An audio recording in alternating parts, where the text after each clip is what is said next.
In the hush of 14th century Florence, before the scratching of quills and the rustle of parchment, there was a sound almost no one hears anymore. A single chime, soft as a sigh, a notary's bell. But why did these quiet scribes carry tiny bells? What did they mark? What did they mean? And why did their echoes matter long after the contracts faded? Tonight, let us follow the fading ring of one such bell and discover the sleepy secret rhythm of a Florentine notary's day. Stay with me until the end. The final sound might just surprise you. Chapter 1. The first ring of the day. Morning routines of a Florentine notary. When the first blush of sunlight slipped across the terracotta rooftops of 14th century Florence, the notaries were already awake. In a city where parchment whispered louder than swords and where legality was a matter of civic pride, the life of a notary began not with grand proclamations or courtly meetings, but with a very small, very deliberate sound, a bell. A tiny, high-pitched chime, barely louder than the rustle of linen, yet unmistakably precise. It was not rung to summon others, nor to mark any great ceremony. Instead, it was a signal, quiet and private, that the day's work was about to begin. You might imagine a notary's life to be filled with the staccato scratching of quills, and you would be correct. But before ink met parchment, before signatures were inked and stamped, before testaments were witnessed and dowries recorded, there was a ritual of readiness, a series of small, clockwork movements that defined the pace of the day in a modest, two-room study off the Piazza della Signoria. A notary named Matteo stirred from his straw-filled mattress. His tunic, laid out the night before, was simple but clean. Florentine notaries, while respected, were not wealthy merchants or ostentatious nobles. They dressed plainly, undyed wool, perhaps with a leather belt for keeping small tools, a wax stick, a bit of twine, and of course the bell. The bell itself was no larger than a walnut. Hung from a loop of braided flax, it sat on a small wooden peg beside his writing table. Matteo would lift it with care, not as an alarm but more like a candle being lit, a gentle summons to the mind to enter its working state. You may wonder why a bell at all. After all, wasn't the notary's work quiet by nature? In fact, the bell served several quiet, almost meditative purposes. First, it marked the beginning of legal time, recorded time.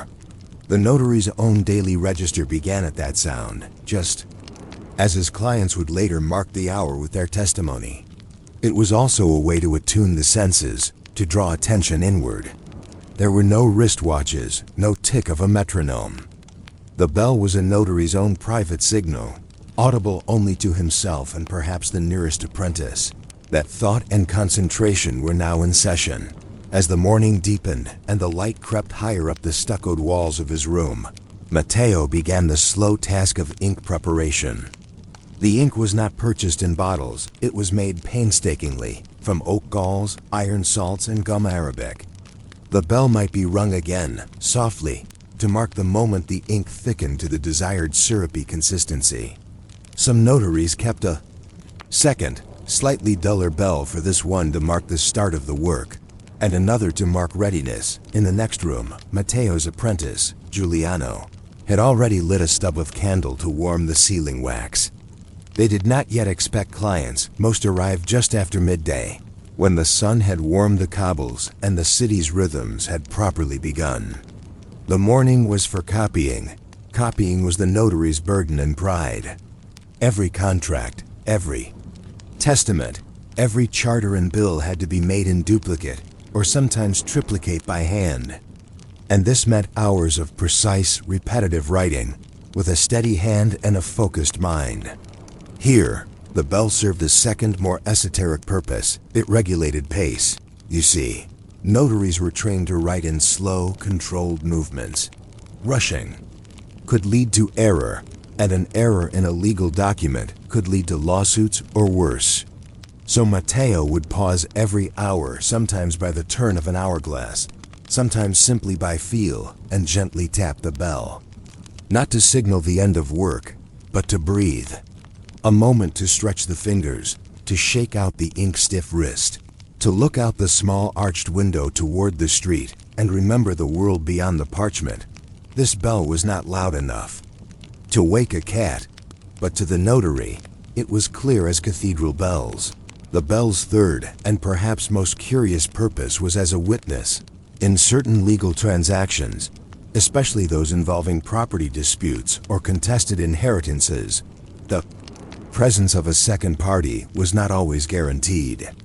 Sometimes to mark that a notary had seen or read something alone, but under the eyes of heaven, so to speak, he would ring the bell and make a small notation in the margin, sub signo sonatus, under the sign of the sound. It was a kind of poetic legalism, a recognition that even silence had structure. This tiny ring became an echo within the document itself, and it was understood by other notaries and even judges that such a mark was not meaningless. It said, this moment mattered. In the morning stillness, Matteo rang his bell once more. Giuliano, without looking up, made a small note in the apprentice log. That would count as an hour. The first of perhaps 12 that day. You may be wondering now, did anyone else use such rituals? Were these bells unique to notaries? The answer is both yes and no. While monastic scribes also used sound to mark their hours, typically bells, rung from towers or pulled cords in cloisters, the notary's bell was different. It was personal, interior, closer to prayer than to proclamation. It required no audience. It required no spectacle. It was like the notary himself, an official witness to things both grand and small. As the sun cast its golden blur across the wood grain of Matteo's desk, and the smell of boiled ink and warm wax filled the room, the bell was returned to its peg. Later that afternoon, its chime would return, this time for a deed to be signed, a wedding contract to be prepared, and a foreign merchant's letter of trust to be translated.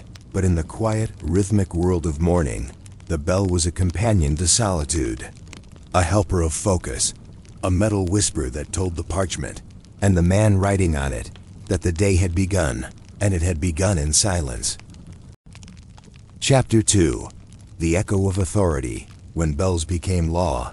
By midday, the quiet clink of a notary's bell could be heard from more than one stone-walled chamber in Florence. Though these bells were still small, each one small enough to fit in a notary's palm, they had begun to speak louder in the legal culture of the time. Florence was not a quiet city by nature. Street vendors cried out by the Mercato Vecchio. Hammers echoed from blacksmiths' forges in Santo Spirito. Church bells tolled hourly.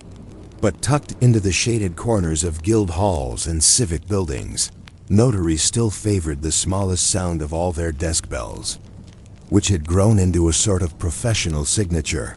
Some were plain, just a dome of brass or copper, often cast by local metalworkers from leftover coin scrap. Others were more ornate, gilded with tin, and etched along the edges with symbols of the notarial guild, quills, books, scrolls, or even the Florentine lily. The most respected notaries had their bells custom-made, and one could sometimes tell the seniority of a notary by the clarity and timbre of his bell's ring. But now, these chimes were beginning to do more than mark moments. They were being woven into the expectations of procedure. In Florence's bustling civic courts, where land deeds were challenged, commercial partnerships formalized, and family feuds cooled over carefully crafted contracts, the bell no longer rang just for personal rhythm. It now rang to open the record. Picture a notarial session room, simple but serious. A long table with a sand tray for blotting documents. Behind it, a pair of notaries, one senior, one junior. And between them, resting on its own tiny cushion of velvet or linen, the bell. Clients would enter and state their intent. Sometimes it was a request to draft a will. Other times, a merchant seeking to register goods before traveling to Pisa. But before the quills moved, the senior notary would raise the bell and ring it just once. This sound marked the start of the legal record, not just practically, but ceremonially. Like the toll of a gavel, it said, From this moment forward, all words count. In a city that prided itself on precision and trust in contracts, such symbolism mattered deeply. For clients, the bell became a comfort. It meant that their words were being formally heard and that the ink soon to be spilled on parchment had weight. Some notaries even developed phrases to accompany the bell's tone. Matteo, the same notary from our earlier morning, would quietly murmur in Latin, "Sub sinitu fidelis scriptura incipit." With this sound, faithful writing begins. It was not required.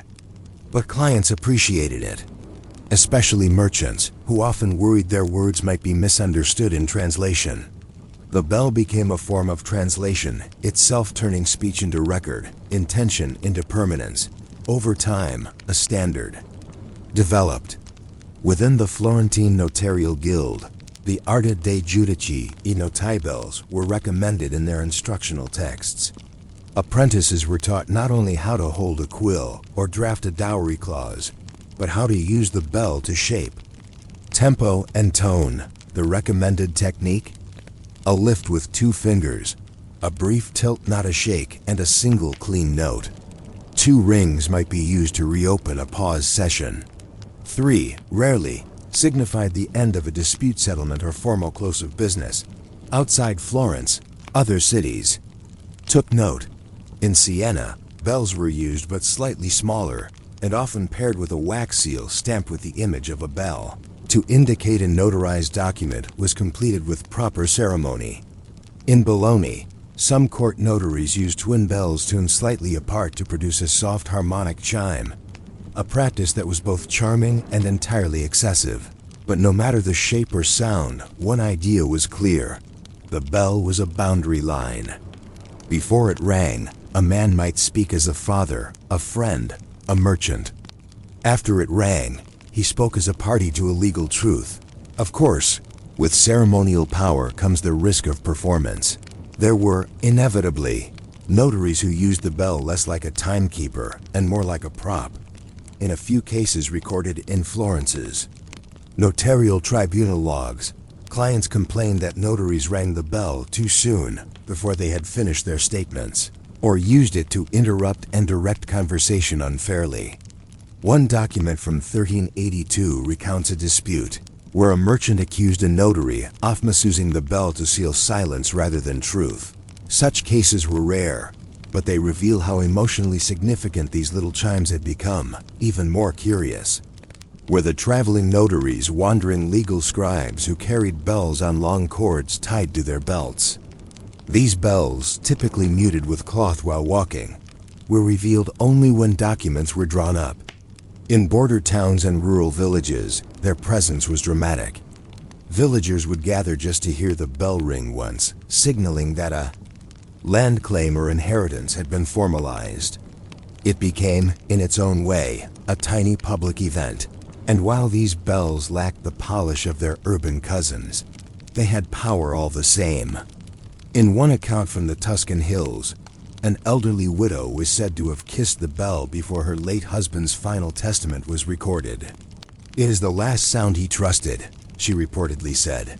Back in Florence, Matteo and his apprentice Giuliano sat in their study, now illuminated by the golden blush of afternoon. A young wool merchant had arrived to dictate his first contract. It was a simple arrangement, 5 bolts of dyed cloth, 1 silver florin per bolt, due in 90 days. But to the young man, it was everything. Matteo listened patiently. Quill. At rest, he asked questions slowly, repeated the merchant's terms to ensure accuracy. Then, just before writing, he reached for the bell. He held it for a moment, fingers still. The room fell still. Even Giuliano paused, wax stick held in midair. Then ting, soft, clear, precise. The bell rang once, and just like that, a new record began, to you or me. The bell might seem small, inconsequential, but in that moment, it was the dividing line between before and after. Between what was said casually and what was said forever, because in the world of the medieval Italian notary, even the quietest sound could echo through parchment for centuries. Chapter 3. The bells that outlasted the ink. Not every bell survived. Some were lost to fire, flood, or careless hands. Others vanished with the notaries who carried them, tucked into coffers or buried beneath crumbling floorboards. But a few remained. They were passed quietly, not publicly, from master to apprentice. No ceremony, no contract. Just a folded linen wrap, a knowing glance, and the whispered understanding that this tiny object meant something more than metal. By the late 14th century, Florence's notarial bells had begun to fall out of common view. Not because they were useless, but because bureaucracy had grown noisier. The city's chanceries were expanding. Paper, cheaper than parchment, was arriving from Fabriano in stacks instead of sheets. Clerks replaced notaries in some corners, and those clerks used ledgers, sand timers, and filing strings instead of bells.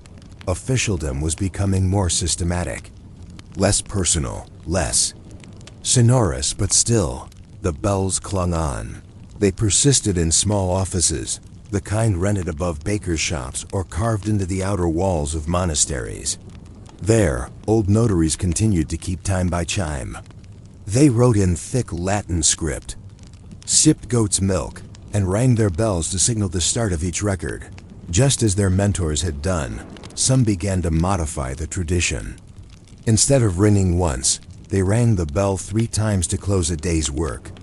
Others began writing a small symbol beside entries marked with the bell's tone, usually a circle, sometimes a triangle, once even a miniature drawing of a bell. No larger than a fingernail, these marks have intrigued modern historians. In Florence's vast archive, the Archivio di Stato di Firenze, there are hundreds of notarial books from the 14th and 15th centuries. Some are dense with dry contracts. Others are surprisingly poetic, especially the wills. But in the margins, one occasionally finds these curious symbols, what scholars call campanili notari, or notary bell marks. It's uncertain what each mark signified. Some appear next to entries that were later challenged in court. Others mark simple sales between friends, but their presence suggests a quiet persistence of tradition, a belief that the bell still had something to say, even when it wasn't heard. One such manuscript, dated to 1397, contains a remarkable note in the margin: Hic nuit campanula, pro voci defuncti, or here the bell rang for the voice of the departed. The entry records the last will of a textile dyer who dictated his words through a cloth, too sick to speak clearly. The notary had used the bell not to begin the record, but to honor the man's final moment of clarity. In such cases, the bell was no longer just a tool. It had become a ritual, a small act of reverent sound in service of memory. Even the bells themselves changed with time. While early bells were simple and often cast locally, some later notaries commissioned more refined instruments. Bronze bells with silver clappers, bells with engraved mottos like Sine Sinitu Silentium Fallit, without sound, silence deceives. Others were adorned with miniature handles carved into animal shapes or Florentine towers. One particularly unusual bell, now held at the Bargello Museum, bears an inscription in reverse Latin: I record what cannot be unwritten. Its origin is uncertain, but curators believe it once belonged to a traveling notary who specialized in marriage contracts, a delicate affair that required both legal accuracy and emotional diplomacy. That bell, shaped like a miniature tower, was found in the ruins of a collapsed stone house during restoration work in 1923. It had fallen between floorboards, preserved for centuries. Its surface is pitted, the clapper rusted. But when gently tapped, it still gives off the faintest, saddest tone, like a whisper that refuses to fade. Today, these bells are mostly silent. Their tones no longer mark contracts or settle disputes. But their spirit remains, hiding in corners of history that most people never visit. Archivists still recognize their symbols in the margins. Linguists study the ritual phrases used around their ringing. And in some circles of historical reenactment, notaries even reenact their use gently ringing a replica bell before reading a 14th century deed aloud, just as it was once performed. In a dusty Florentine room, back in our story, Matteo the notary is growing old. His hair has turned the color of old parchment, and his apprentice Giuliano now drafts most of the contracts. But Matteo still keeps his bell on the desk, wrapped in a soft cloth and placed atop his favorite law codex. He doesn't use it often anymore. The city has changed. Clients are in a rush. Some arrive with scribbled terms already prepared. Others bring court representatives with them. There's less time for ritual, but on quiet days when the streets are still and the fire crackles low, Matteo unwraps the bell. He looks at it not as a tool, but as a reminder of years spent listening, of words captured, arguments softened, families preserved through quiet parchment and even quieter conviction. He rings it once, not for a client, not for a contract, but for memory. Ting, it is not loud, it does not echo. But if you stood very close enough to smell the ink and feel the parchment's edge, you might hear it too.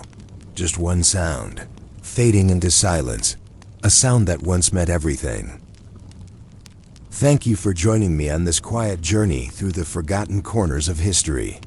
If tonight's story helped you drift a little closer to sleep, or simply brought a moment of calm to your day, I'd be so grateful if you'd take a moment to like this video, share it with someone who loves slow stories, and subscribe to Quite Boring Sleep for more gentle history, told just like this. Until next time, may your dreams be peaceful and your nights quietly curious.